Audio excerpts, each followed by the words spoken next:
In yesterday's class, we have seen how these migrations took place and the kind of economic system Vedic people were having. These people are pastoral people. Once they migrated, pastoralism, main activity. They also know agricultural activities, but agriculture is not as dominant as later Vedic time period. When it comes to later Vedic time period, agriculture is going to play dominant role because iron technology is about to come. This is pre-iron. Only copper plus bronze. But these two metals also they are using mostly for war purpose, wooden plow.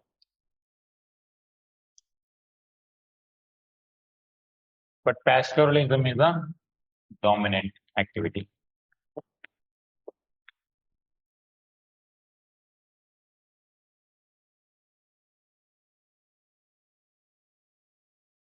Arts and crafts are also there.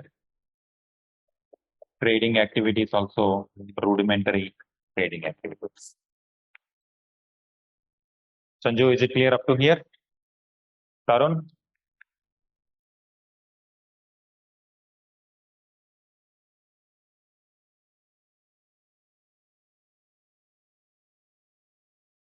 All right. Now we need to start society.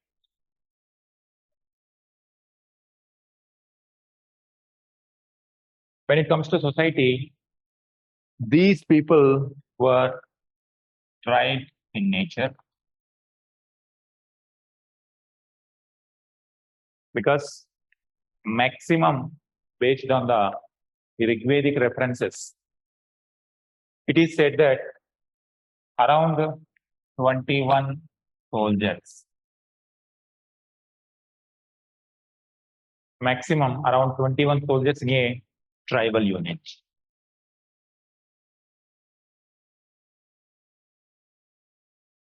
That means if you take 20% of the population is military soldiers, that means maximum could be 100 people.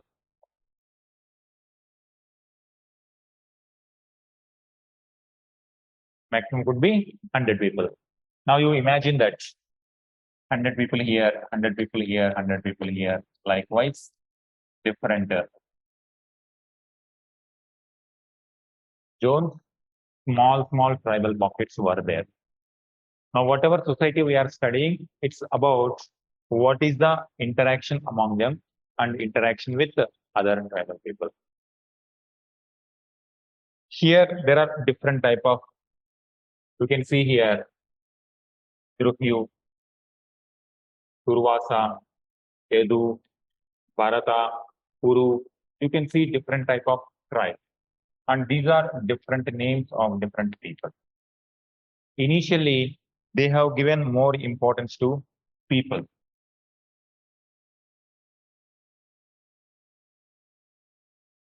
Not to the territory. Only territory is going to occupy significant role in later Vedic time period. We are in 1500 to 1000 BC. And what is the source to understand this? Is Rigveda. Rigveda is the source of it. Now, in this source, we have seen these are different types. Different types of tribes were there. Now, there were even tribal conflicts also among them. For these tribes, cattle or pastoral activity is the dominant one. For cattle,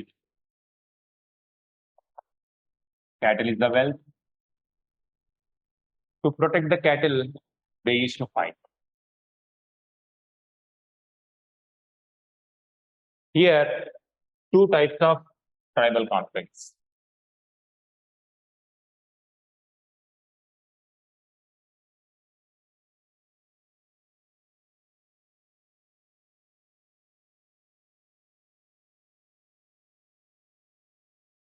two types of tribal conflicts. What are these two tribes? One is two types of conflict means we are talking about Aryans. Why we are calling them Aryans? The people who composed Rigveda, they called themselves as Aryans. These Aryans, they used to fight with non-Aryans. Within Aryan tribal group also, they were fighting. This is what non-Aryan and Aryans.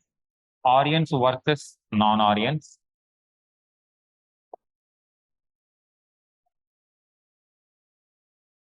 Here, Aryans versus Aryans. This was the tribal conflict. Why there were conflicts? Again, one is cattle is the main wealth to protect the cattle wealth, and some kind of whenever such kind of activities go on,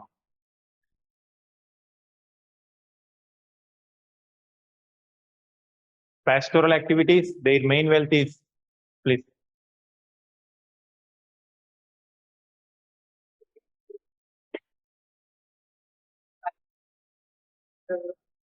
Okay. Hmm. It's okay.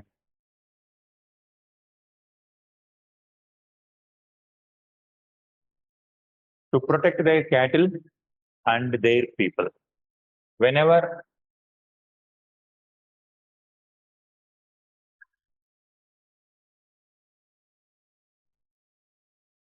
protection. Now they used to pray for Indra god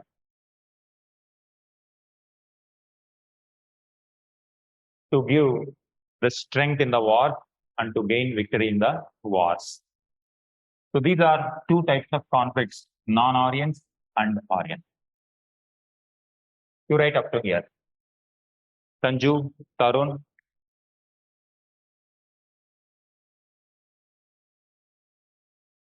One student is having here name competitive exam. May I know the name, please?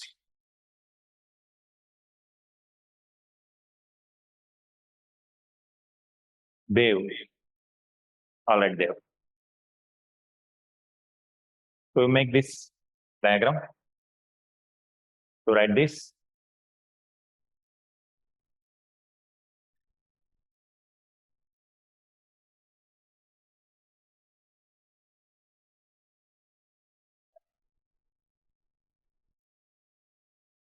Five Aryans and five non-Aryans.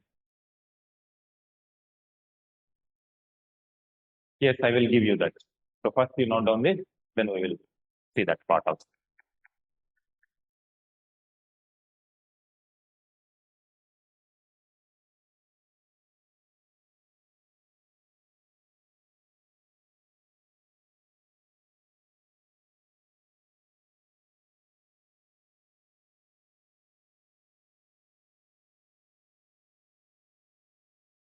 Twenty-one soldiers, Rigveda mentioned maximum number of soldiers in a tribal unit. It was mentioned as 21, but they did not mention how many people were there in the tribe. We are assuming that if 20% of the soldiers are from the population, could be maximum 100 people might be in the tribal unit. So whatever we are seeing here, different tribes people could be 100 or around 100.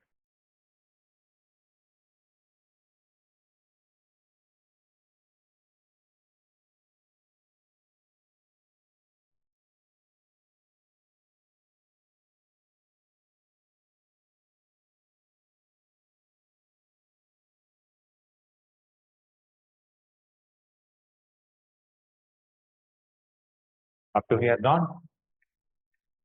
Next, to make this also.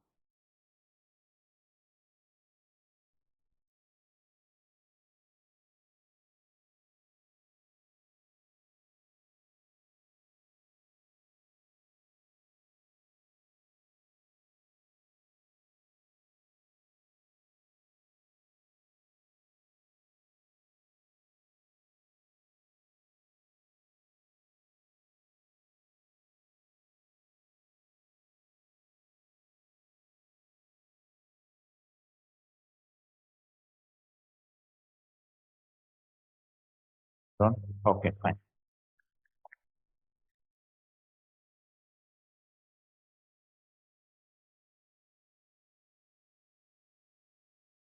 Now there are some names of these tribes.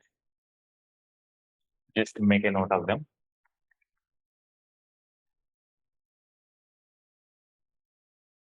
Online students, all of you have written up to here.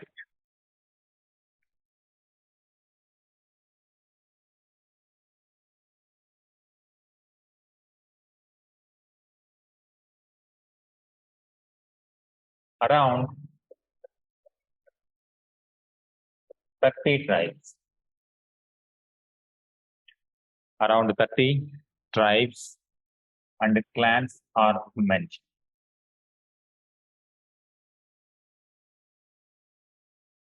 Everything, whatever we are studying about early Vedic people is from Rig Veda only. Around 30 tribes or clans mentioned. And when it comes to important tribes, here somewhat important aspect will come. For example, Bharatas, one important tribe. Kurus, important tribe. And why we are specifically mentioning about this? This is the tribe which has given this land, Bharat.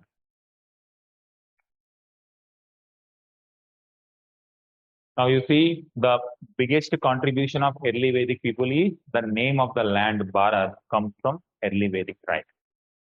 And now where they are living? Indus River or in Rig Veda, Sindhu River, and from there it became Hindu or Hindustan.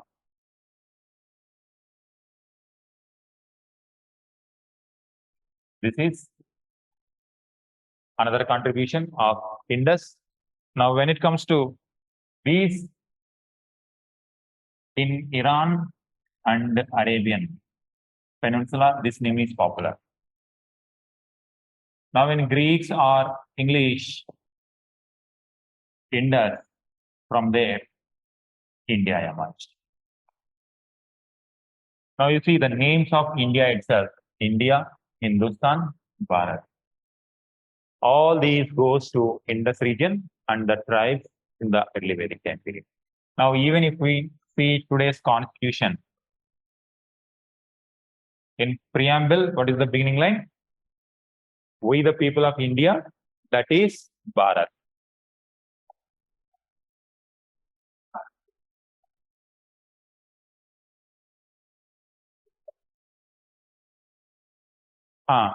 So this one, India, that is Bharat. So we have in our constitution itself, both names we included, India, that is Bharat. And how this Bharat comes, this is the other. Now this is going to be important tribe even in later Vedic time period, even up to Gupta time period also, we are going to see some kind of literature on these people. For example, who is Bharata? There are so many stories also. Even in Jainism also, Bharata, one kind of story will come.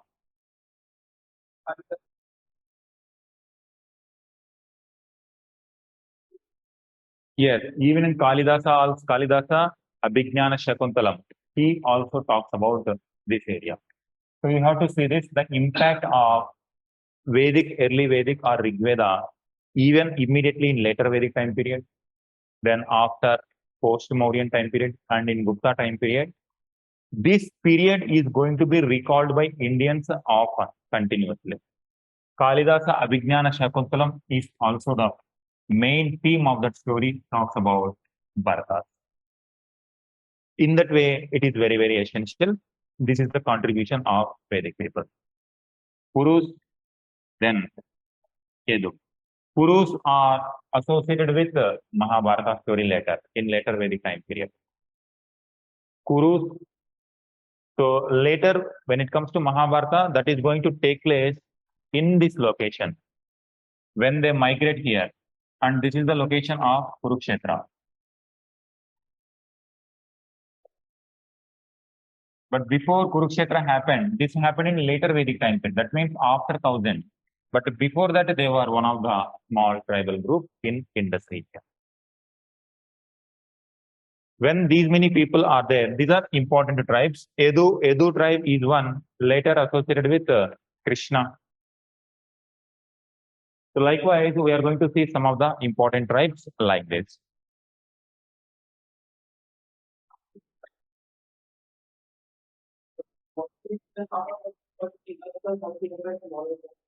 We don't know at what point of time that was shifted really. Now there was particularly Bharata and Puru, these people were two dominant.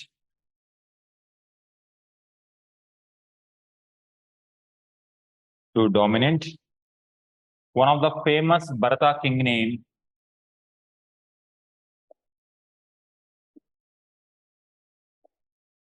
Divodasa.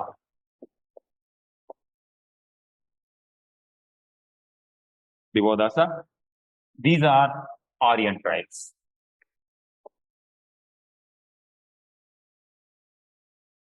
And there are some non-Aryan tribes also. Now, who are these non-Aryans? Aryans migrated and settled. Who are the non-Aryans? Which cultures were there when they were coming in 1500 to 1000 BC? Okay, symmetry H culture, Jugar, combined we call late Harappan. In this region, Ahar, Gilund, Balatal, Ahar culture. When it comes to central India, Malwa culture is there. But in Gangetic Valley, in Haryana, Uttar Pradesh, Western UP, what type of culture was there? What is the pottery? OCP people. So this way, probably these people were non-Aryan tribes. Non-Aryan tribes. We know from the archaeological point of view, these are late Harappan. These could be ochre colored pottery people. Because we know about these people through archaeology only. Exactly, there are no literary sources, and it could be BRW people, black and redware people, basic pottery type. Archaeology is giving these references. Based on this pottery, we don't know what were the economic activities, what were their beliefs. We don't have any literary evidence. But based on archaeology, in these locations, OCP pottery is identified in many places, and we are calling them as OCP people with their pottery name.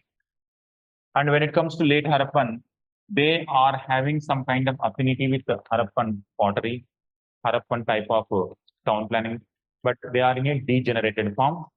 That's why we are calling them as late Harappan people. And again, based on this pottery available in some of the locations, we are calling with their pottery name, because in archaeology, we cannot study the quality, society, anything unless we have some kind of written record. These people, but Rigveda mentioned some people name, and you mentioned that. Rigveda mentioned like Chumuri,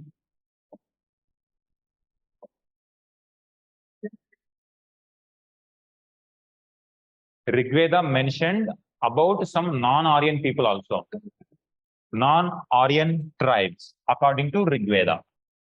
According to archaeological evidence, we call them late Harappan OCP people BRW. But at that time, Rigveda mentioned some people name like Chumuri,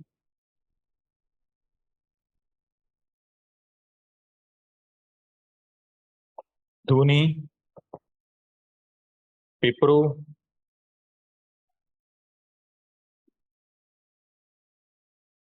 Shambara. These are the people names, non-Aryan, mentioned by Rigveda.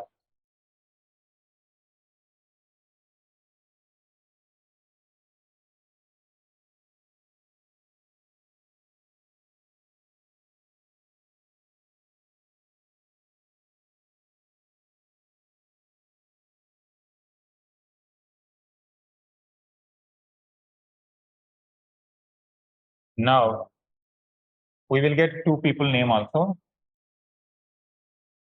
Vasishtha and Vishwamitra.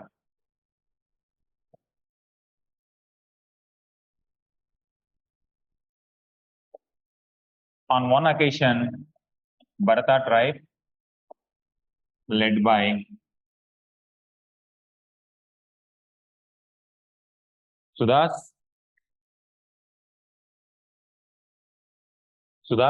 Already we have seen Divodasa. He is grandson of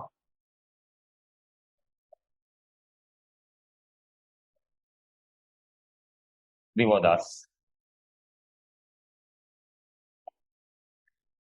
Why we are trying to see this part means, if we have some kind of small story, historically we have to analyze what are the names of these people, what are the names of non-Aryan people, and also what was the relationship between these people.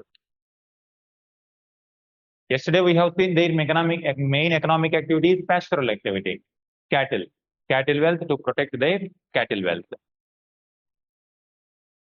But we don't know, for example, when it comes to Harappan people, we don't have any names of these people. For example, bronze dancing girl was there, priest, bearded priest was there, and we don't know the head of the Mohenjo-daro, we don't know head of Harappa, whether they were having any political system or not. Yes, Tarun. The Sragnaya War, Battle of 10 Kings. I'm coming to that. When it comes to Harappan people, we don't have any name. Even though script was there, in Dholavira, there is a script containing 10 letters. We don't know what that exactly means. Is it a name of Dholavira? We are calling it as Dholavira. Presently, 2023. But we don't know Harappans what they called their village. We don't know what they called their people names. But at least for Rigvedic people, early Vedic people, we have some references. This is very crucial because for the first time we are getting some kind of references, names from our own history. And these are the names. And these names are going to be continued for next 2000 years, 3000 years. Even today also, we are using these names. So this is how our Indian culture is continuing. Vasishtha, Vishwamitra, some names. Sudas, Divodasa, few names. And these are the names given by Rigvedic people to the non-Aryans. And these are the dominant Aryan tribes. In one incident, Vishwamitra was the chief priest of Bharatas. One day he was replaced by Vasishtha, and he went to some Aryan tribes and some non-Aryan tribes, and he created a confederacy of 10 tribes.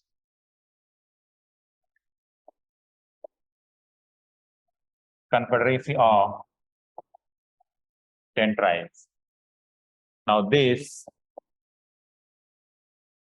Bharatas versus 10 tribes was fought on river Purushni. What is the Purushni means? River Ravi. On the banks of river Ravi, Purushni. So this shows, now who are these 10 tribes? 5 are Aryans and 5 non-Aryan. Now what does it indicate? Whenever it is required, Aryans were having the alliance with the non-Aryans. It is not always Aryans were in conflict with the non-Aryans. Because it is how you see the history. Whoever come to migration, it is not always the migrants are in conflict with those already there. Whenever time arises, these Aryan tribes also have alliances with non-Aryan, and they were fighting against the Aryans only. It is our prism to differentiate or to communally divide that Aryans are different, non-Aryans are different. And who came from outside completely dominated the already settled people. So this is the present day prism or the 19th and 20th century prism, depending on the ideology followed by different people. Colonialists followed different ideology. Whatever suits them, they started interpreting in their own way. Nationalists to counter it, nationalists started giving nationalist twist.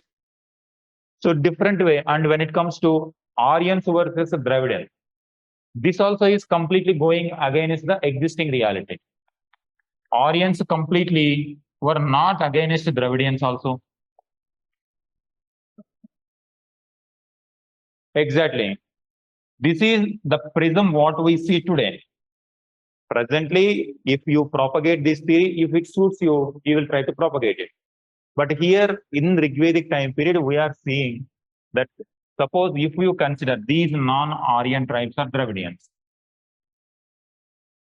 Later in later time period, we are calling them as Dravidian and Aryans, these people. But the Battle of 10 Kings is giving the evidence that Aryans versus some Aryans and some Dravidian. That means there is alliance between Aryans plus Dravidians. If you consider these late Harappan OCP people, BRW, as predecessors of Dravidians, that means Aryans and Dravidians, they were having alliance.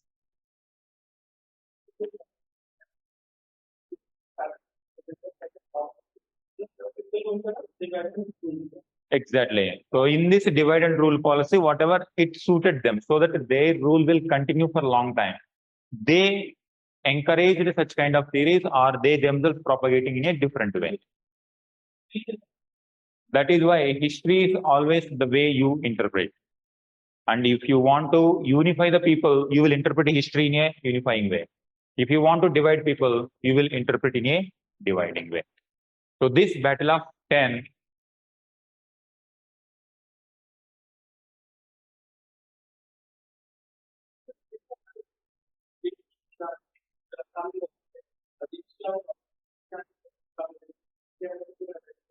That's what. During British time period, it is divide and rule policy. Even today also, if you want to unify India, you will interpret in a unification way.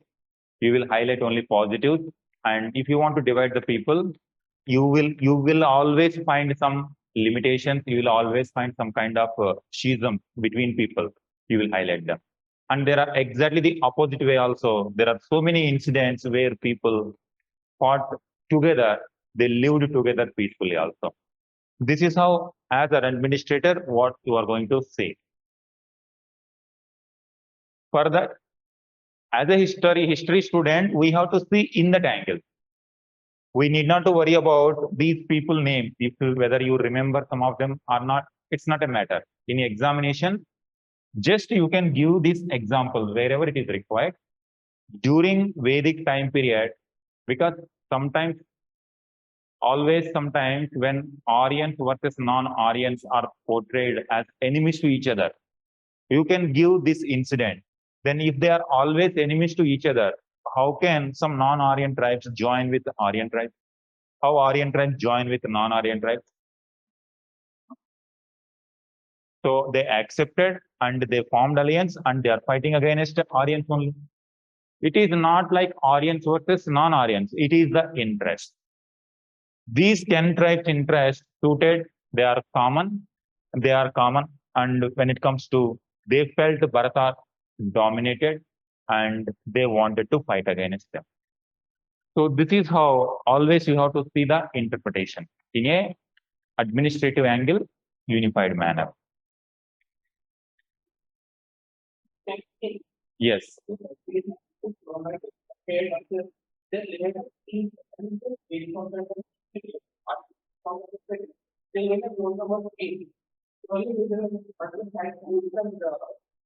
Could be. Battle of 10 Kings means they are giving equal status to all people. So this is what, how you interpret from this one incident. This is the reason why I'm giving these names. One is, this is just to know how those people call themselves, because up to in Indus Valley civilization, we don't have any reference what Harappan people called themselves, and we are getting evidence of some ancient names. And this is how different names. You write up to here, then we will move on. Sudhas and 10 tribes. But finally, Sudhas won. Powerful, Bharatas won.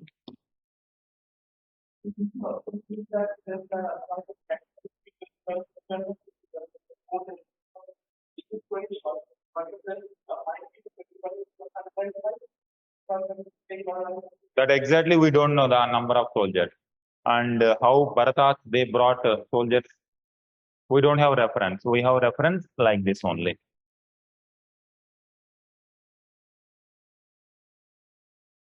Exactly, but we do not know exactly Bharatas who they took help from some other tribes. We don't know. So this is what you write up to here. And then now you write here 1 point.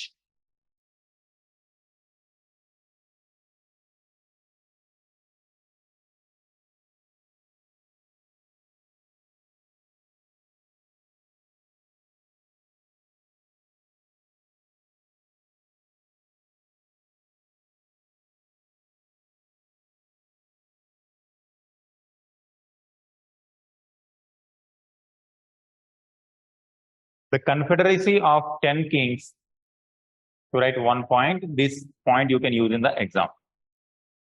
The confederacy of 10 people or 10 kings indicates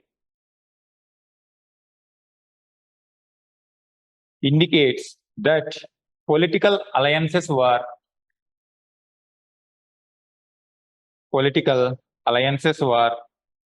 fluid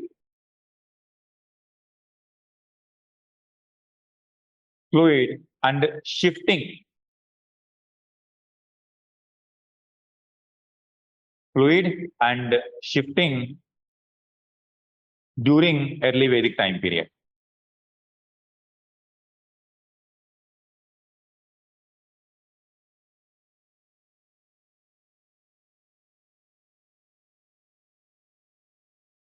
So it is said that as you highlighted, if number of people are here less, more number of people, how did Bharatas won against the maximum people? There was a natural dam and they have broken that natural dam and it flooded these people. So in that way, the natural advantage, they have taken it. Next one. Bharatas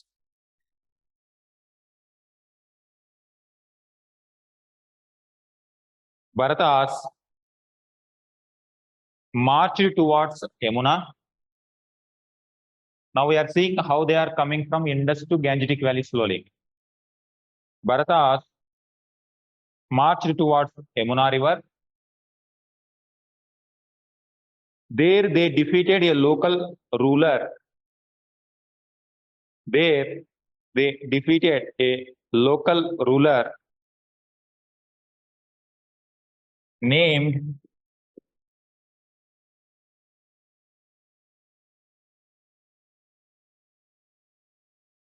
Veda. Veda or Veda, Bheda. Next. Sudhas eventually settled down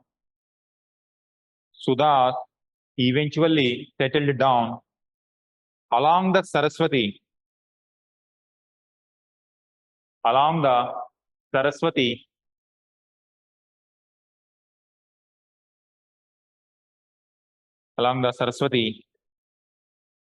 and celebrated his victory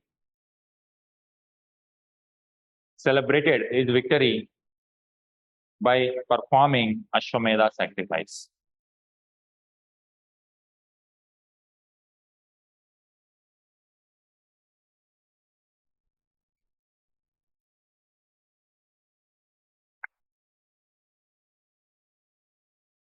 All right.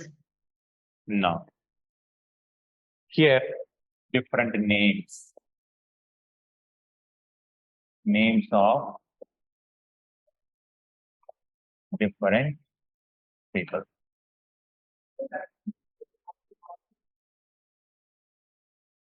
Rigveda. So whatever, as long as we are studying about early Vedic time period, it's all about Evidence is Rig Veda only. All right. Tarun and Sanju, all right. Now this, you see this, the name here, different names.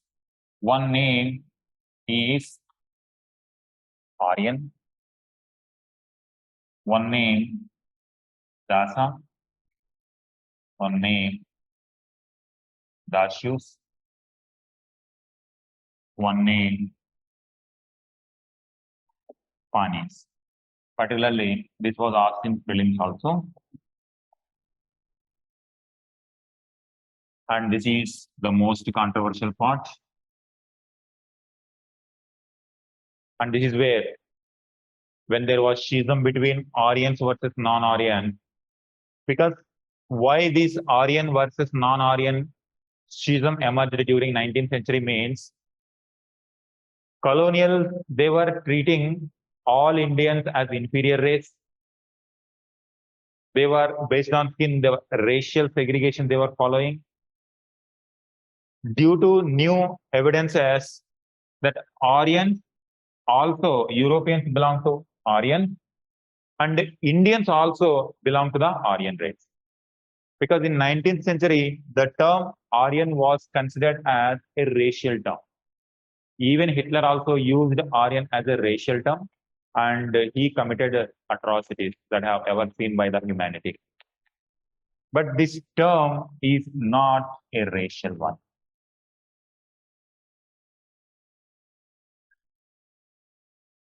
That is why it is a linguistic term. It's a language, and this term are generally the different meanings are there. Aryan means noble. Noble. Arya means noble. And there is also another one. The term R also emerged from to cultivate. Little bit agriculture, pastoral people. So it is the term used by them to indicate these meanings. But later it was assumed for racial purpose, and people wanted to divide and rule. And Hitler is one example where he used this term for committing atrocities. But this is the one. Now, even this term will keep on coming after early Vedic time period also. In early Vedic, we are in early Vedic time period. That means 1500 to 1000.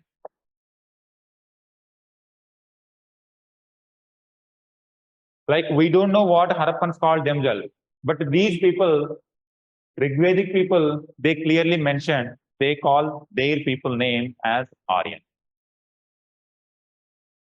And these Aryans called the other people with different names. Dasas, Dasyu, and within this Dasa and Dasyu, Pani. Generally, Pani is the term used for traders. We don't know these Panis whether from Dasas or Dasyus. And even we don't have proper segregation also. Who are Dasas, who are Dasyus also.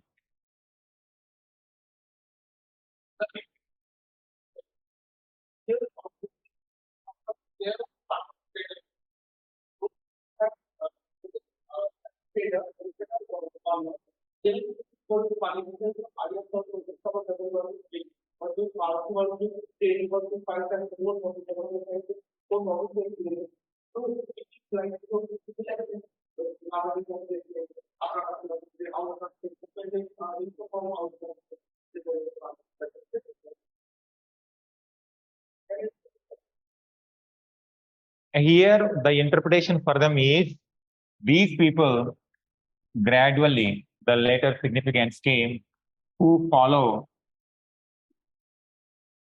Vedas. And at this time, Rig Veda, or who believe in rituals, who do the prayer, simply who follow the prayers. And these are the people who don't follow prayers or do not follow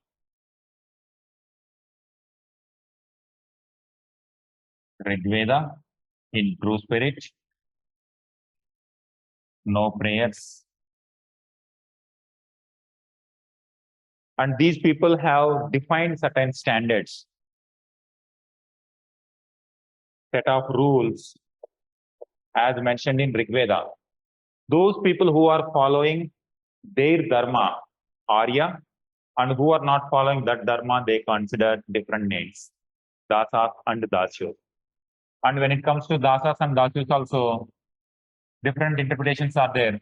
These people are somewhat close to Aryans, and it seems they are early migrants of Aryans only.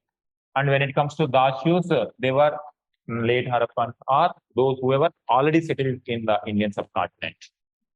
That's why Aryans were more enmity towards dasyus in comparison with the dasas. But in our historical purpose, what we are seeing is different names given by these people and what these people called the other people. And panis is the term generally used for traders. Sometimes these traders, they used to lift their cattle. That's why they used to fight or they despised them. They hate panis. What historically, what we are assuming that traders means Harappan people. They were known for Harappans are known for trading purpose. They are very good in trading, external contacts, internal contacts. Probably Panis might be late Harappan. Here by this time, late Harappan only. By that time, Harappans completely declined. That's why here you can assume that the trading practices of Harappan entered into the next stage of life. Late Harappans or OC people or black and red ware people, they also continuing the tradition of Harappan trading networks. So that is why we have to see always whenever we are in 1500, we cannot isolate study that only 1500 to 1000. We should know what is happened before also and what is going to happen later also. Then only you are going to analyze this particular part very well and you will understand very clearly. Aryan, Dasa, Dasyus, Panis, these are the different names. Now this Aryan is very generic term. It is not a racial term. Aryans means noble. This also comes from R, to cultivate, meaning is to cultivate. And those who follow Rig Veda are those who follow Vedic Dharma, these people who do not follow Vedic Dharma. And this season is going to, at this point of time, we are in this location. In 1500 to 1000, we are in this location. Now, gradually, they are going to come to this location later in later Vedic time period by 700, 600 BC. By this time period, Gangetic Valley is going to be colonized. Now you see this, by this time, here Rig Veda. Now, by the time they came here, Rig Veda also came, Yajur Veda, Sama Veda, other Veda, and associated Vedic literature. Now the Dharma of Aryans increased. Now more number of rules from morning to night. Now from morning to night, what you have to do for Agni, what you have to do for Indra, what you have to do for Varuna, sacrifices. Now these prayers became more and more complex by this time. Here, the rituals are very simple because they are pastoral people. They don't have that many resources also. Once they come to this location, more resources. Now, when you get more resources, the rituals also became more and more complicated. And again, those who follow these rituals, it became Aryavarta. And they called this land Aryavarta, Aryadesha. These terms are about to emerge now. It is not a racial term. It is like a noble land. You can say what, according to them, what noble means? Those who are following the Dharma of Vedas. And those who do not follow, the Eastern people, they do not follow because it is not that influential there. That's why they used to degrade these people. For example, the Eastern UP, Bihar, Bengal, their main area is Western UP and Haryana, Punjab region, Aryavarta, and this one, Arya Dharma, and those who are not following this Dharma. Neolithic, Chalcolithic people, they are just about to come. Now, whatever is going to happen in 600 or 500 BC, Now, same thing is happening now 1500 itself in this location. We are in 1500. Now, same thing is going to replace or repeat same story by 600 BC in this location. As they are moving, now their culture is moving and their traditions are moving. And as the time passing, the complexity also increasing. Here they called Dasa, Dasyus, Panis in this location. Now they are moving and they are degrading these people. That's why the Bihar region is, they are not following completely Vedic tradition. They were following liberal policies. And in this liberalism, unorthodox religions like Buddhism, Jainism emerged. By that time, many sacrifices, many evils entered into the Aryan Dharma. Because of that, they opposed it and it led to the rise of new religions. Whatever is happening in 1500 to 1000 BC, it is going to do same repetition after some time, but in a different geographic location. So this is what you need to see as the time progress, as the geography reach, the stretch increases. Now more and more people will come. In this location, the population is less. Now after 1000 BC, more number of people. Now more number of traditions are going to enter. Gradually, these Aryan Dharma included non-Aryan elements also. Initially, whatever Aryans purely believing they were having. But once they come in contact with Dasas and Dasyur, always you will not go in perpetual conflict mode. You will try to find peace at some point of time. And as part of that peace, you are going to take some of the good elements here and you are going to give good elements to them. That is how a unique Indian culture is emerging. We cannot differentiate Aryan, non-Aryan, Aryan, Dravidian. It's a kind of unique Indian culture is about to emerge. Already Harappans have some kind of belief, and now these beliefs are going to enter into Aryan. Aryans, they came up with new ideas, they are going to give to these people. So overall, what happens? Overall, whoever lived in this location, they are going to practice both Aryan, non-Aryan elements according to their way of living. Clear up to here? Tarun, Sanju, is it clear up to now? At this point, you mentioned this to make a diagram like this.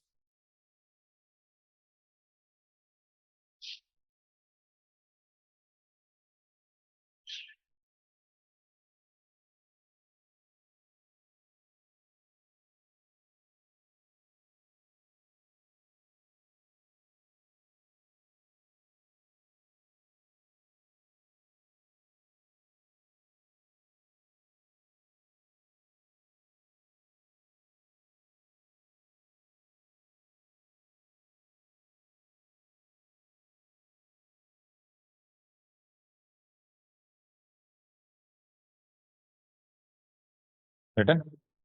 All right.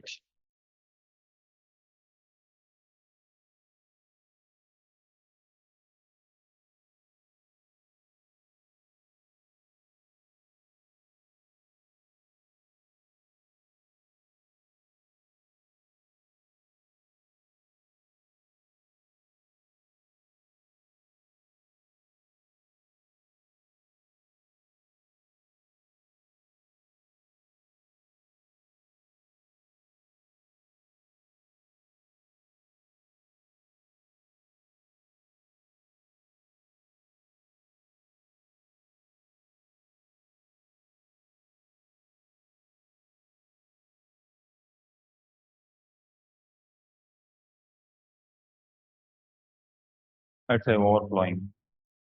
Be careful.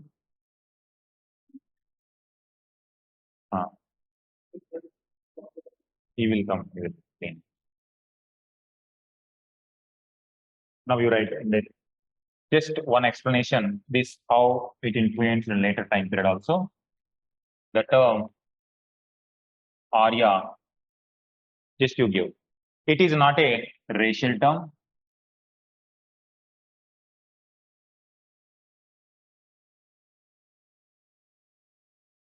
It is not a racial term.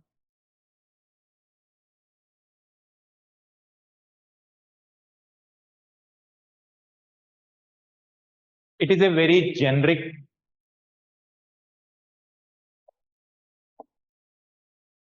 term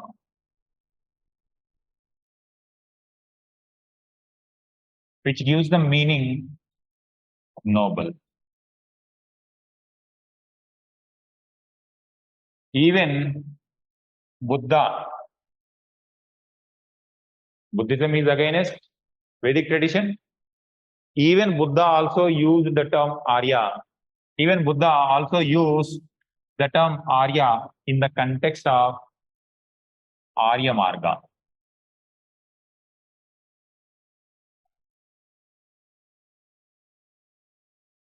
That means noble path.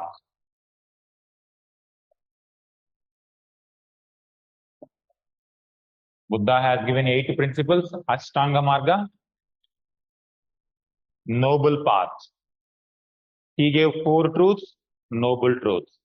Arya Satya, and he has given Arya Marga. He used Arya Satyas.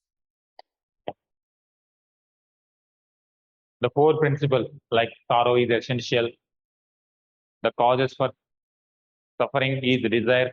So those 4, he called, in English, we are calling it as fourfold or 4 principles or 8-fold path.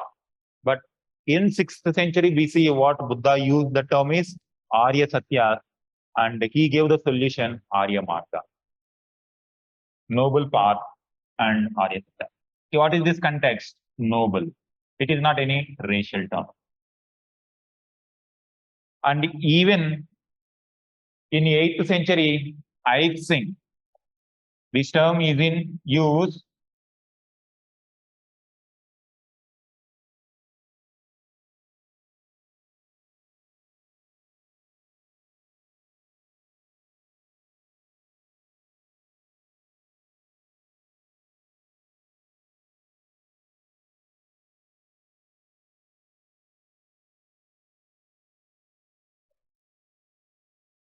He was a Chinese traveler who came after Harshavardhana.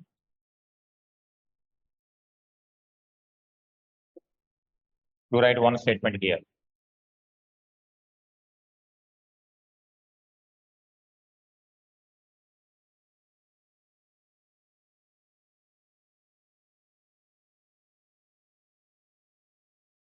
And he said, write this. He said,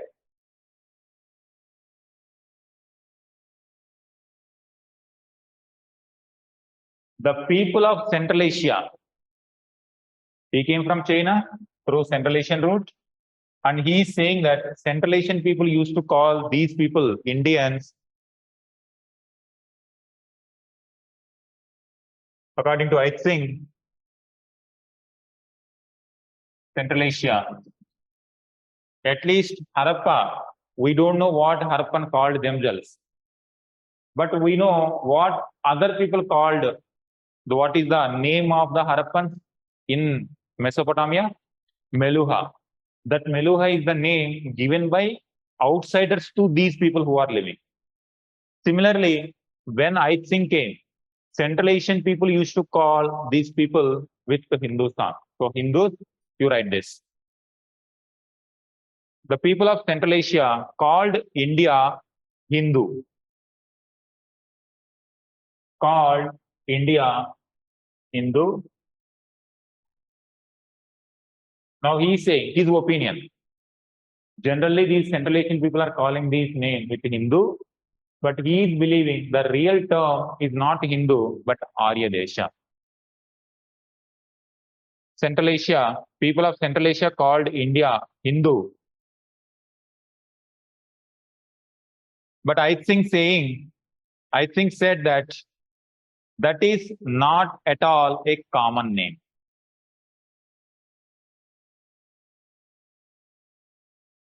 And that is not at all a common name. And the most suitable name for India is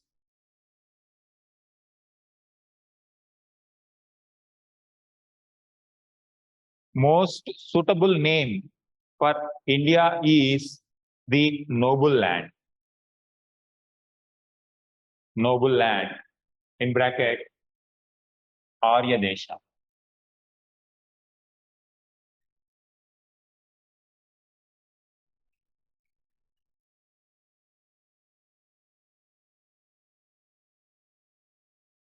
Now you see, we are in 8th century. Even 8th century also the term is common.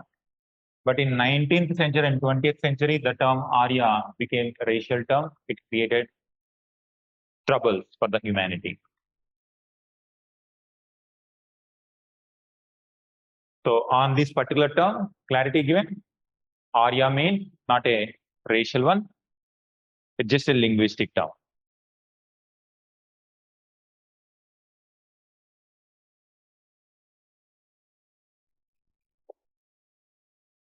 Now you give society. Write one some previous year questions, then only we'll get some idea. PYQs on society. Now I will give different aspects related to society. To understand society, just this understanding is very much required. PYQs.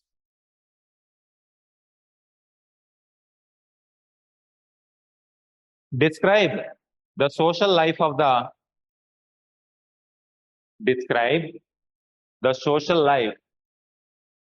later Vedic people.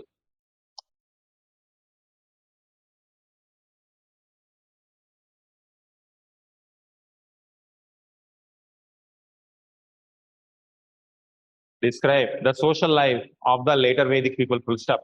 How was it different from the Rig Vedic life?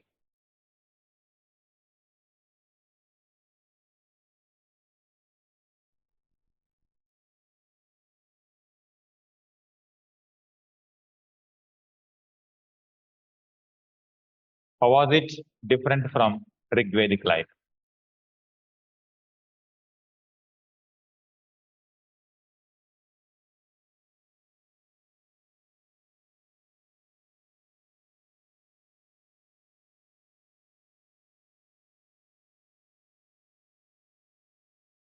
Next question. Give an account of the geography. Give an account of the geography of the Vedic texts and describe the social life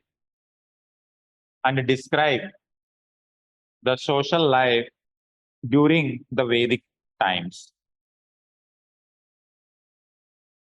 During the Vedic times.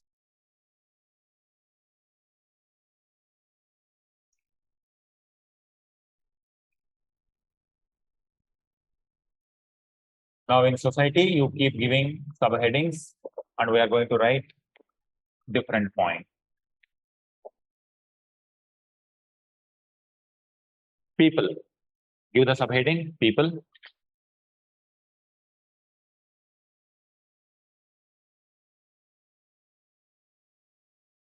And under it, you will get small headings like Jana. And you continue.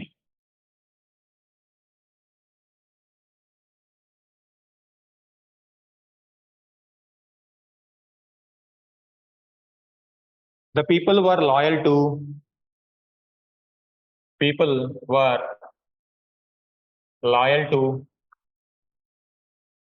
the tribe. People were loyal to the tribe, which was called Jana.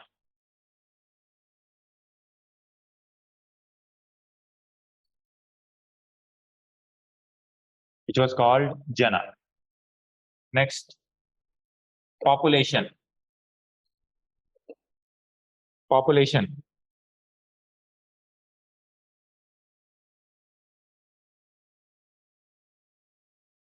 The population of tribe may not have exceeded 100.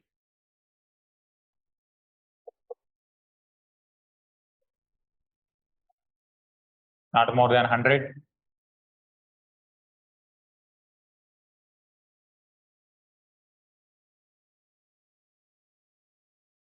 No Janapada.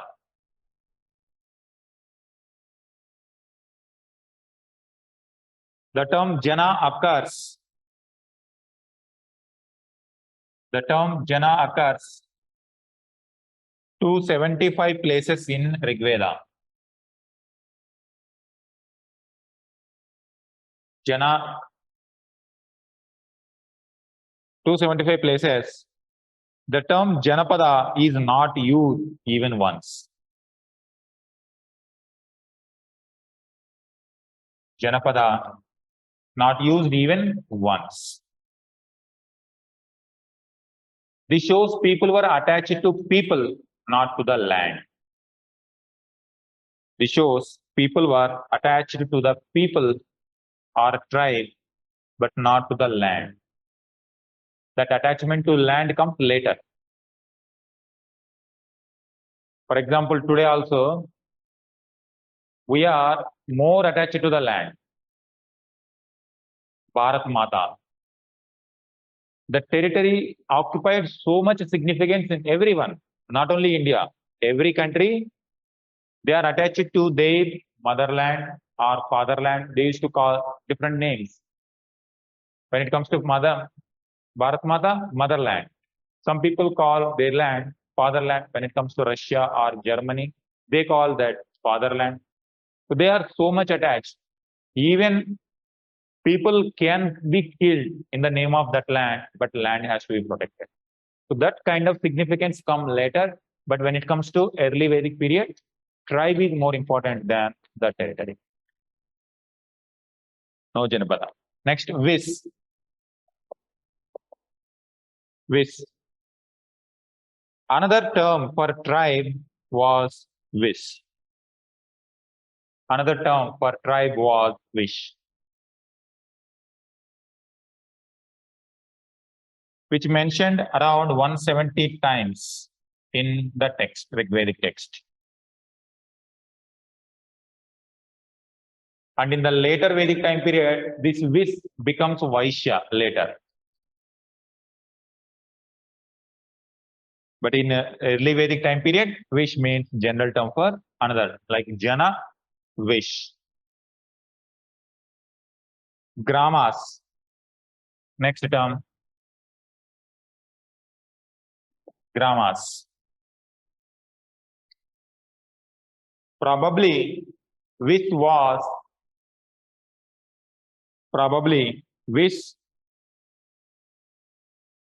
divided into Gramas.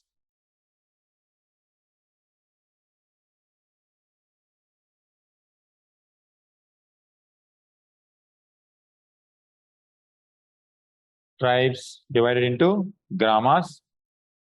The clashes between Gramas. Now you see how the language is developing now. The clashes between Gramas resulted in Sangrama. What is the meaning of Sangrama? Fighting. Sangrama or war.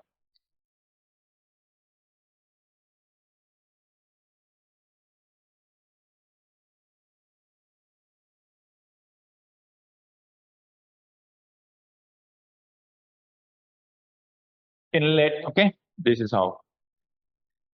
People. With respect to people, different terms. Jana, Vish, Janapada was not there. Gramas combination. Next one, family.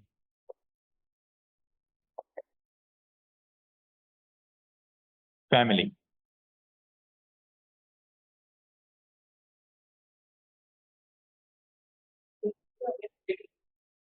Within society, first heading is people. Now under people, we have these points.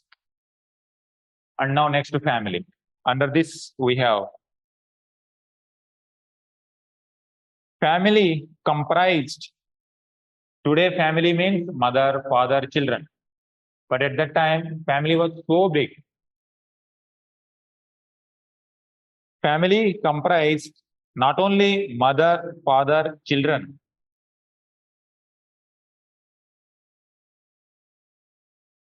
Not only mother, father, children, but many other people too.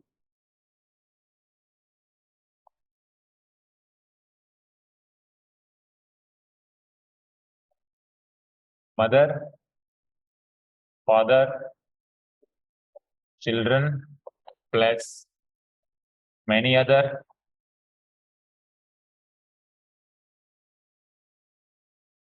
The term griha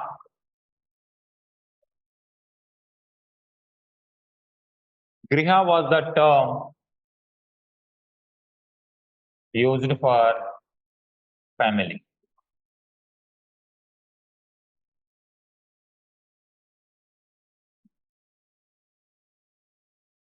Griha was the term used for family.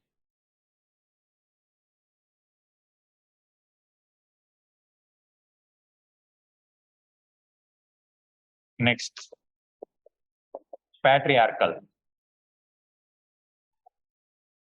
Family was headed by the father.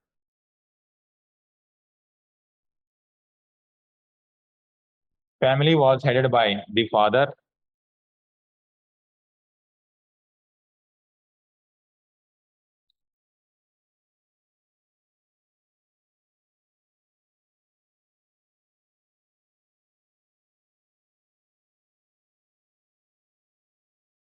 The birth of a son was repeatedly desired.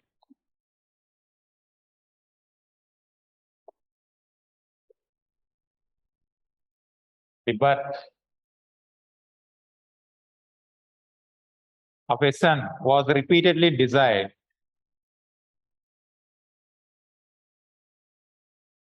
People prayed to gods.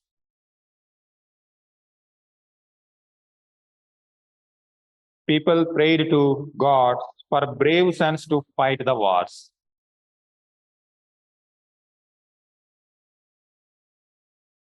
Brave sons to fight the wars.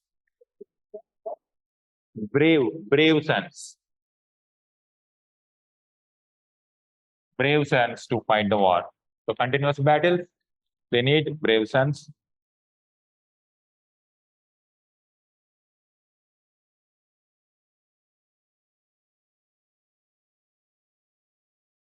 Next, condition of women.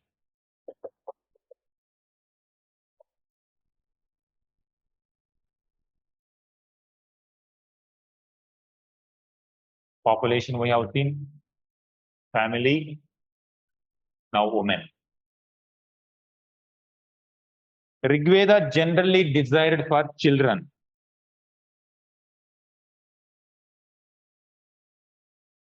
Children and cattle. Children include daughters as well.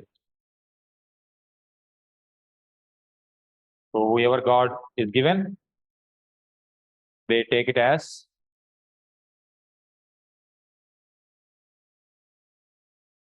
the gift of God, children.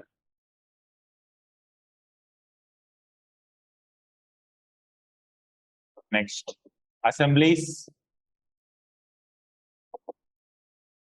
Women could attend assemblies.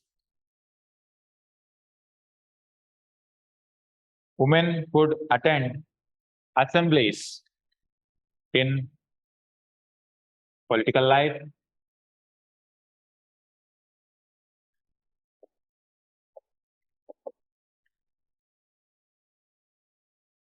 women could offer sacrifices. Women could offer sacrifices to gods along with their husbands.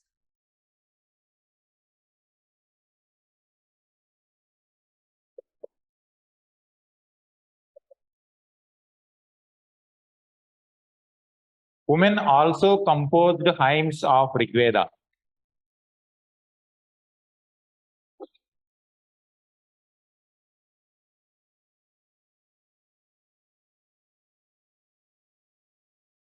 Women also composed hymns of Rigveda.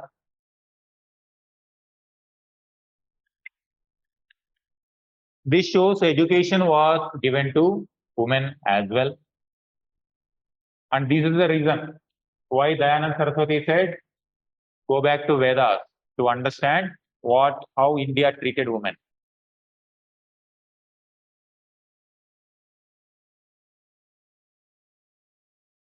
Education was given to women.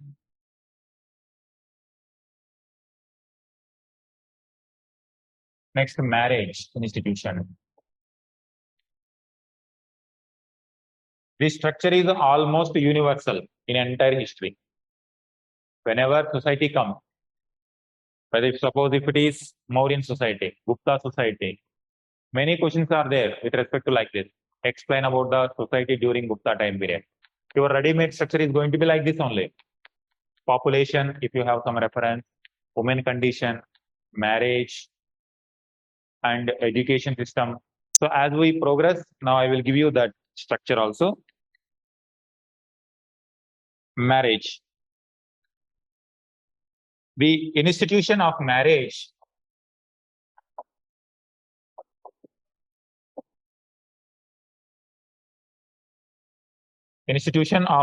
was established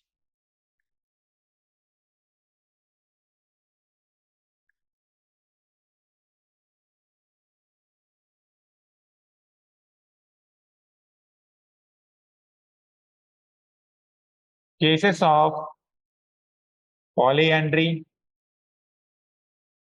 also there. Polyandry means many husbands.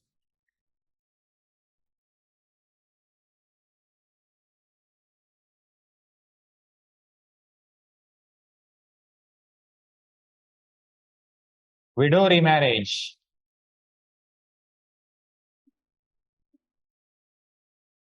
Widow remarriage also mentioned in Rigveda.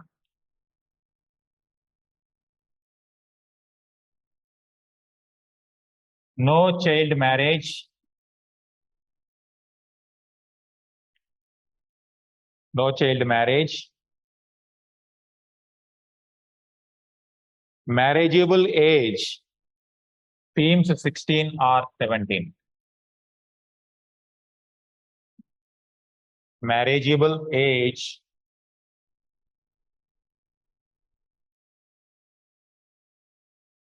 (16 or 17).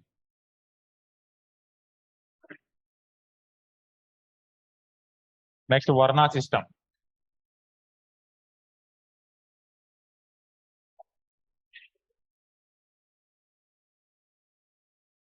Varna system.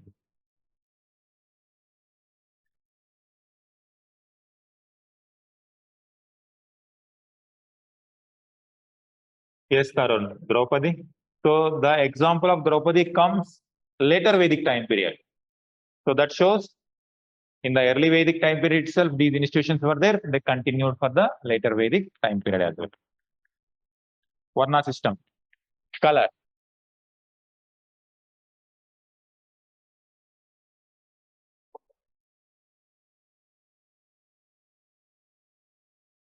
The Rigveda displays some consciousness of physical appearance. Rigveda displays some consciousness of physical appearance of people.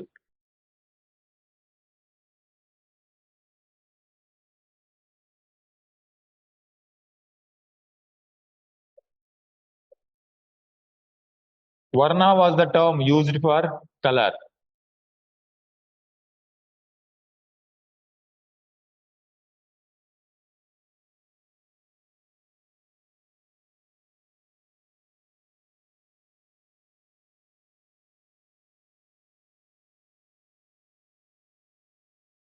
It was used to identify the social order,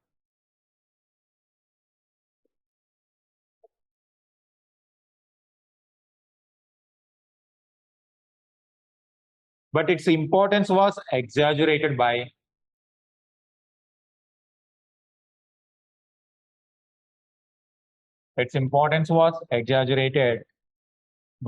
writers believe in racial distinctions. So it was the exaggeration of the later writer who believed in racial distinctions.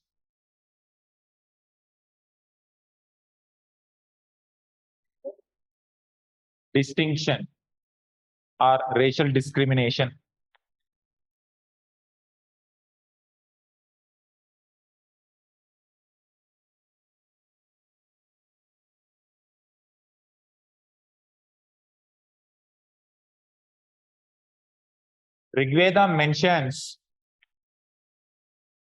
Rigveda mentions Aryavarna and Dasavarna.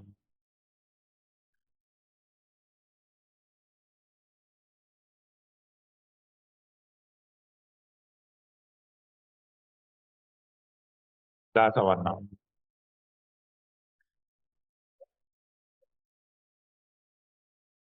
Next, division within Varna system, divisions in society. Rigvedic society was divided into three groups. Later, fourfold Varna came, but in Rigveda, threefold. And that too depending on the profession they practice. Warriors, priests, and common people.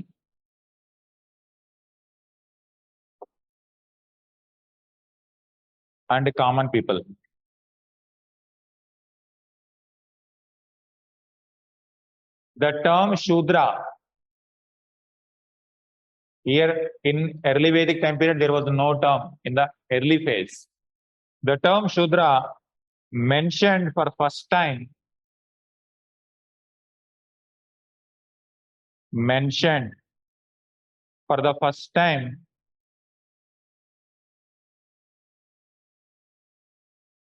at the end of Rigveda.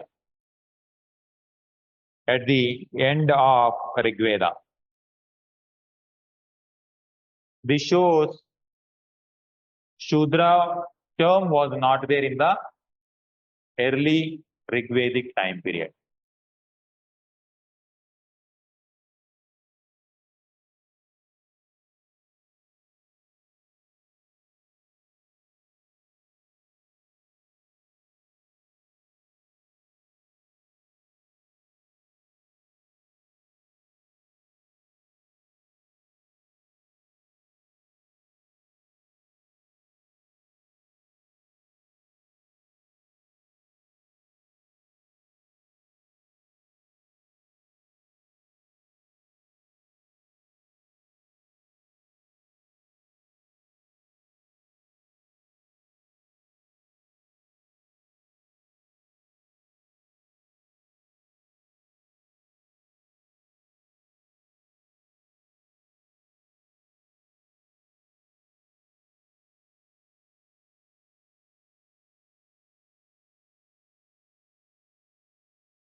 Sir, you are not audible.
Audible?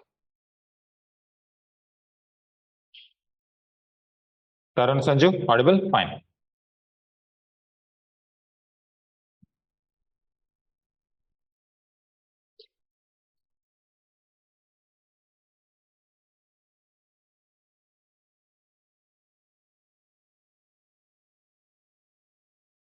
Right here, under slavery.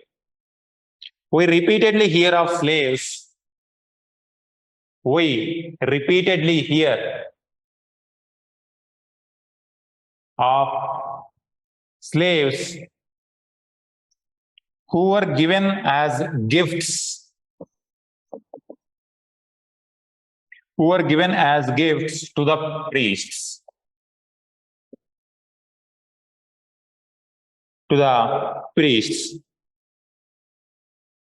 They were primarily women slaves.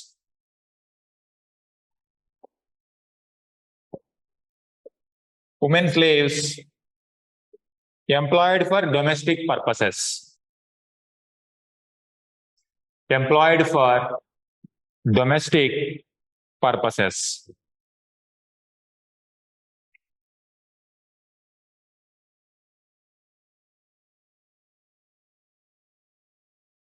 Domestic purposes. It is clear that Rigvedic people did not use slaves for agriculture.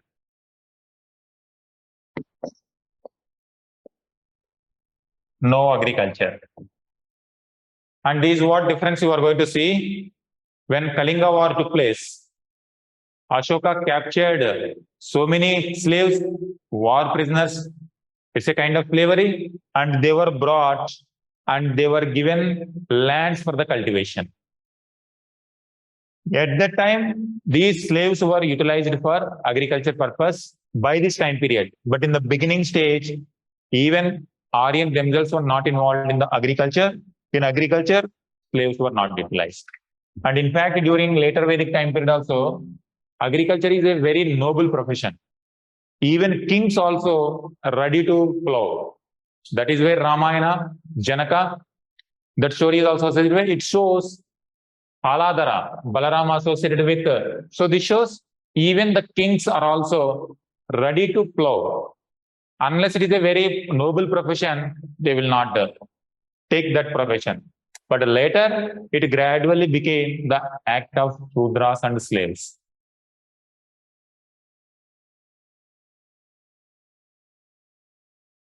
Slavery. Now, society overall.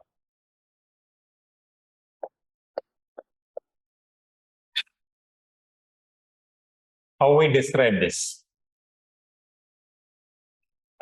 Rigvedic society is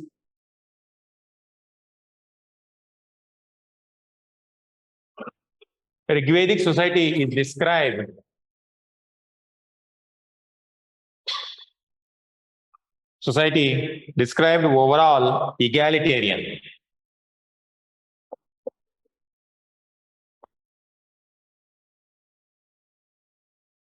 Egalitarian The economy was mainly pastoral.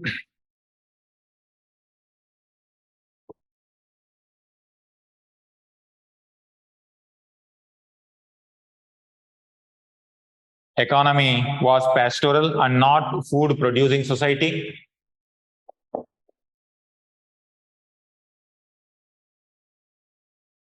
So egalitarian society, pastoral society, not food producing society.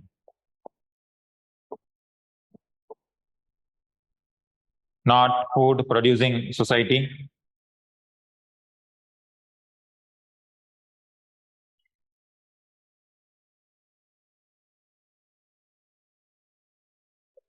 Tribal elements were strong.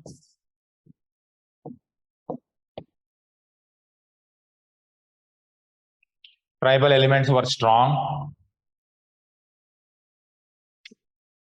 Social divisions based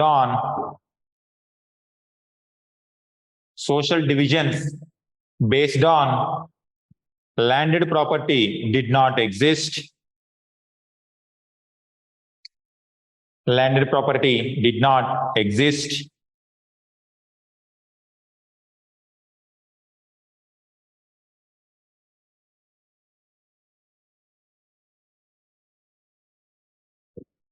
Therefore, overall society was a tribal and egalitarian.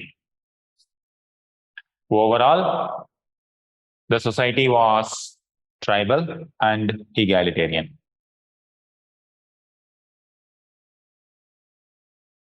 Whether it is even if it is a later Vedic period, the society structure is going to be the same one.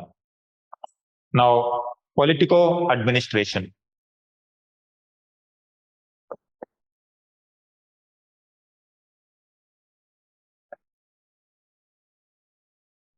Political administration. Now they are pastoral people, not landed people, not a settlement, semi-nomadic. But some kind of politics or administration was there. The head of this tribe, Jana or Vish, they were headed by a person called Rajan.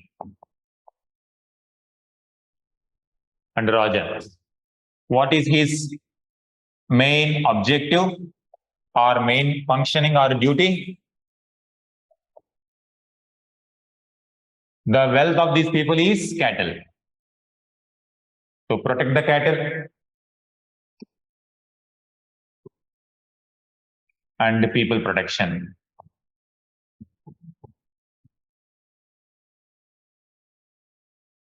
Cattle and people. And even he was not a hereditary. No hereditary. He was elected, but through elections.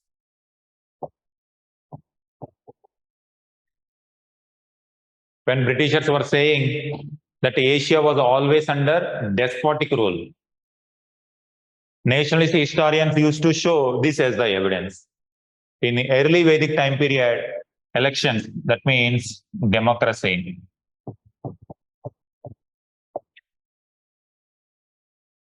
In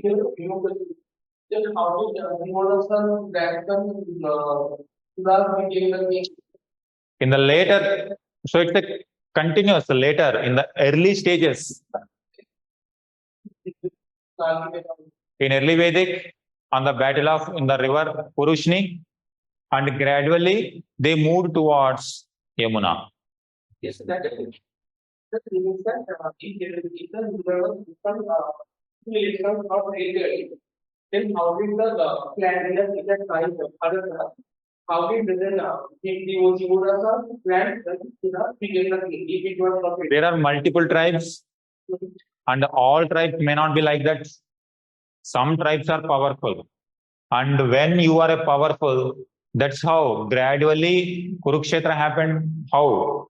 It is for the hereditary post only. It is not for elections. It is for hereditary. But not every tribe is like that. Even during Mahabharata time period also, there were republics.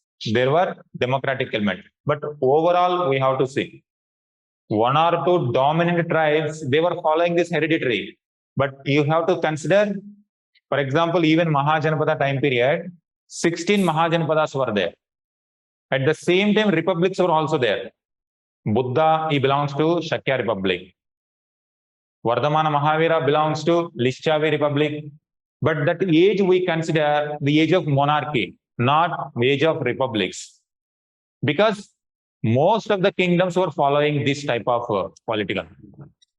And when it comes to Rigvedic time period, most of the political life is like this.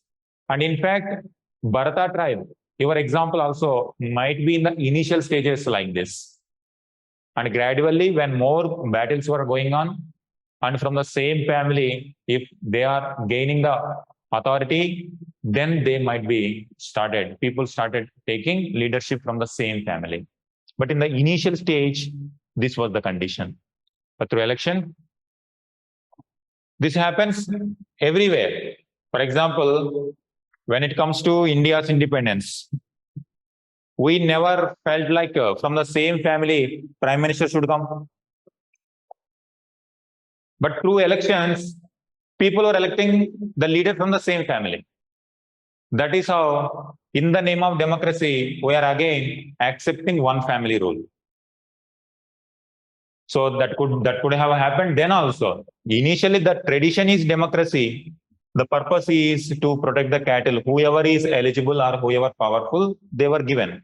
But gradually, when people accustomed to one particular family rule, then people themselves might have accepted it.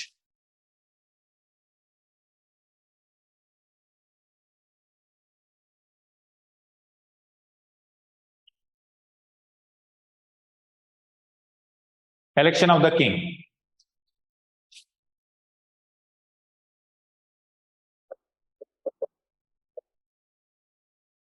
Election of the king.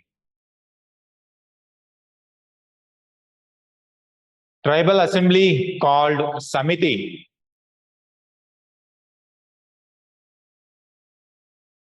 Tribal assembly called Samiti used to elect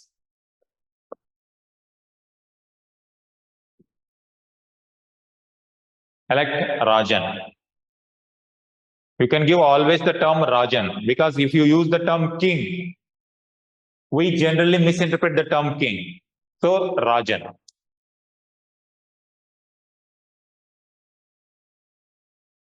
Next you give assemblies.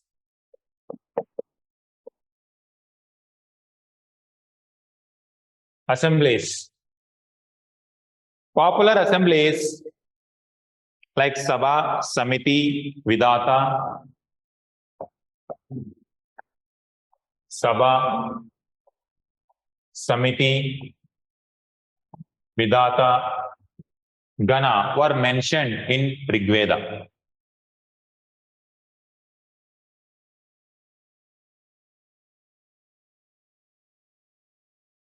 They were mentioned in Rigveda. So when it comes to this, you need to think about it's like modern day parliaments.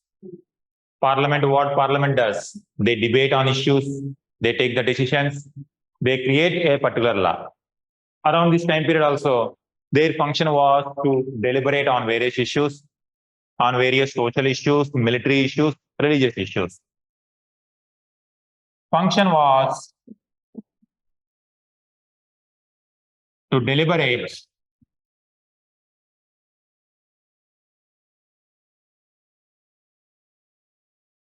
various issues such as social,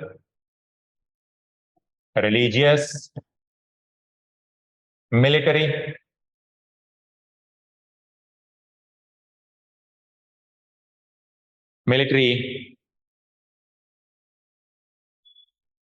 function was to deliberate on issues like social, religious, and military.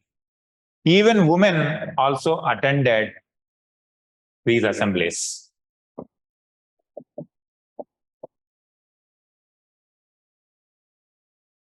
So whenever the Western authors or Western literature degrades Indian society, and these are the elements which we need to highlight.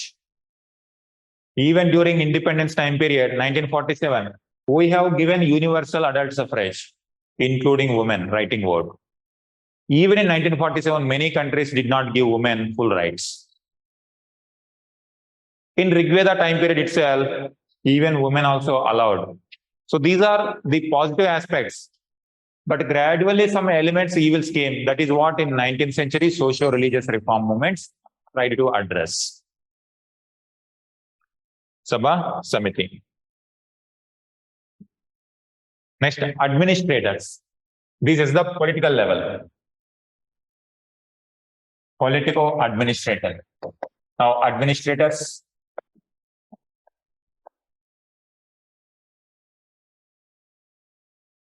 Purohita. Different officers. Purohita. He was the chief advisor to the Rajan. Chief advisor to Rajan. Names like Vasishtha and Vishwamitra. Names like Vasishtha and Vishwamitra mentioned in Rigveda. And in fact, these priests were very powerful, like Prime Minister of present day. Even today, even though Prime Minister is powerful, in the constitutional point of view, Prime Minister and Council of Ministers are advisors to the President. Earlier, the President place was occupied by the King. And you are going to see, the King always comes from the Kshatriya clan. Brahmana, Kshatriya, Vaishya, Shudra from Kshatriya clan, always. Later, that tradition is going to be established. But at this point of time, Rajan, all tribal people are same. They belong to the same family. Now, anyone can become Rajan. Rajan was supported or advised by Purohita. And sometimes these priests were liberal, sometimes they are conservative. For example, Vasishtha, he was a conservative prime minister, you can say. Vishwamitra was a liberal prime minister. Liberal person wants to expand the Aryan fold. That is why Vishwamitra composed the Gayatri mantra also. Whoever recites Gayatri mantra, they are allowed to the Aryan fold. So that shows the liberal, soft power. Expansion uses two types of powers. One is hard power. Expansion takes two ways. One is through hard power. Another one, soft power. For example, America uses its military might, naval might to expand its power, military. China, flexing the muscles, hard power. But if you use American movies, soft power. India, food culture, India, yoga. Chinese economic, soft power. Cheap products to different parts of the globe, hard power, soft power. It is military. When it comes to this, the expansion of Aryan. Now you see, in the initial stage, 100 people or maybe 1,000 people, but how this Aryan culture entered into so many areas through hard power one hand, through soft power like Gayatri mantra. And this is universal. Christianity also, hard power, soft power. Islam, hard power, soft power. This is universal at this point of time. Chief advisor, Purohita, some were conservative, some were liberal. Senani. Next officer, Senani.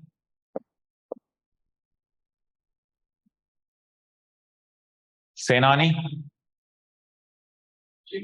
Head of the army. Head of the army.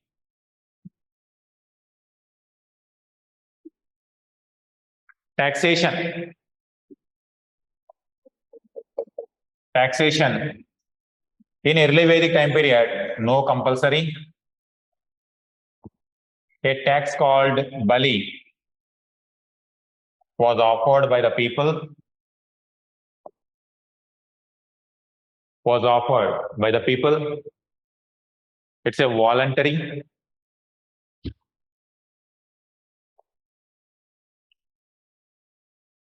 It's a voluntary justice. In another way, applying themselves, that can now be very simple times, simple things. So at that time, society was different, population is different, the relationship among the people also different. But now society is different, accordingly, it is keep on changing. Justice. Though Rig Veda does not mention about administration of justice,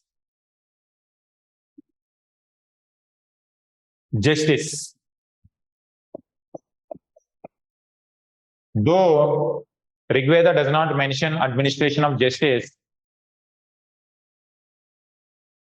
society was not free from theft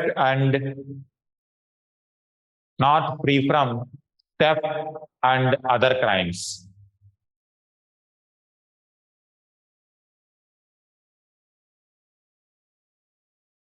Spies,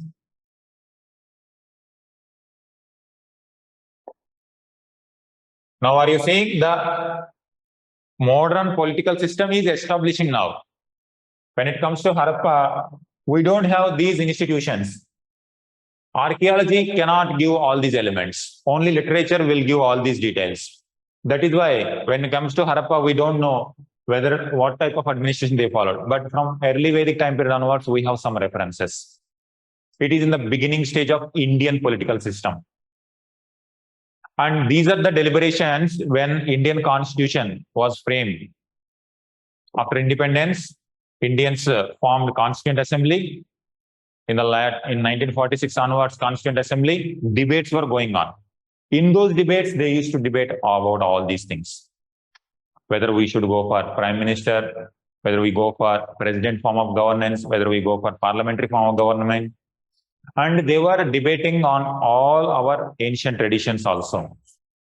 How our ancient traditions were there and how they are evolving over a period of time. For 20th century, what is the most suitable form of governance? There also, this knowledge will help. This is how our institutions are now gradually taking shape. Spies were employed to keep an eye on. Spies were employed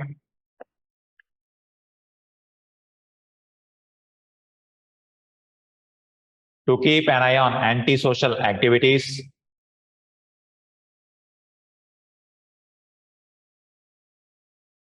Vrajapati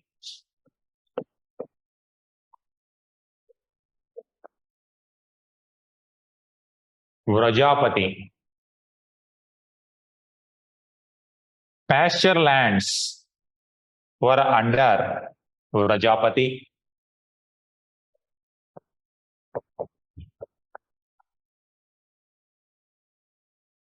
Pasture lands were under Vrajapati.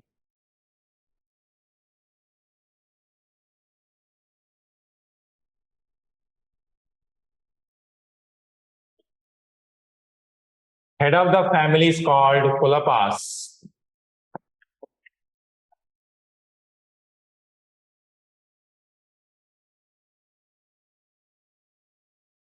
Head of family is called Kulapas. Were led by Vrajapati.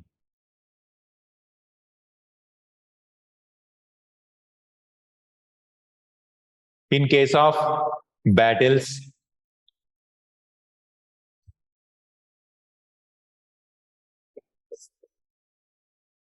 and finally, army. King Rajan did not maintain any standing army. Rajan did not maintain any standing army because there was no requirement at that time, not much population also. Whenever it is required, the able people used to come on forward and they used to fight. Rajan did not maintain standing army. The standing army concept will come in later Vedic time period and more particularly during Mahajanpada time period. In times of war, no standing army full stop. In times of war, Rajan gathered a militia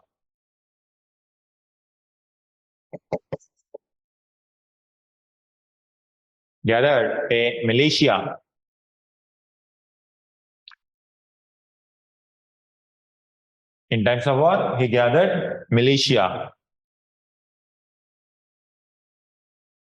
to participate in the battles.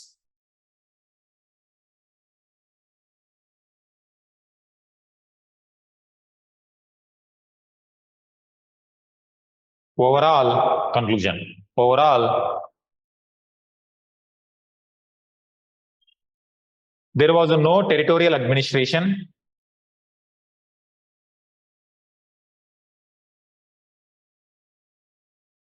Because people were in perpetual expansion.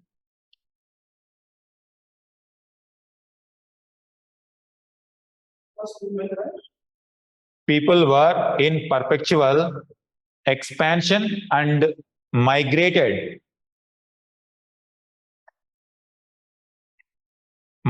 from one area to the other. Because if you locate in one place, then you are going to protect that area. Now, in order to protect this area, you need a standing army surrounding this. But now people are not settled to one particular area. Now they are moving.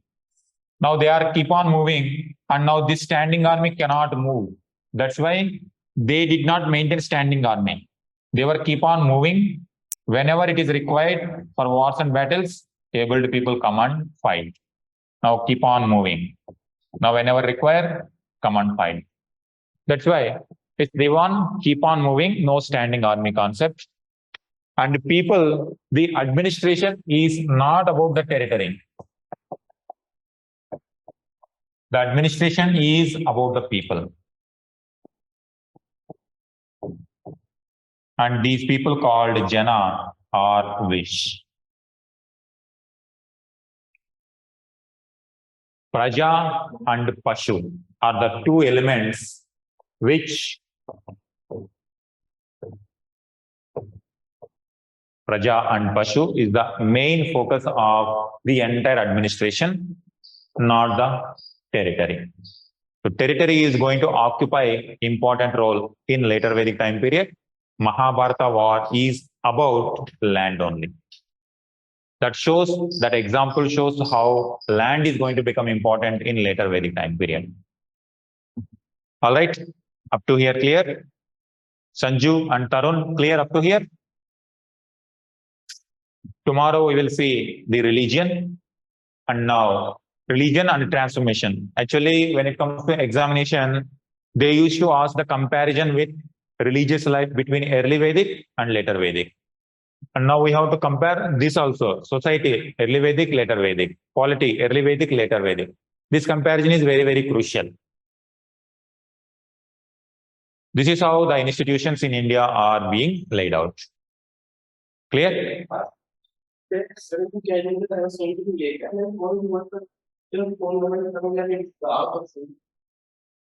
Is it? I'll see. WhatsApp, have you tried WhatsApp? Okay, okay. Fine, I'll. Okay, Tarun, Sanju, thank you. Meet you tomorrow.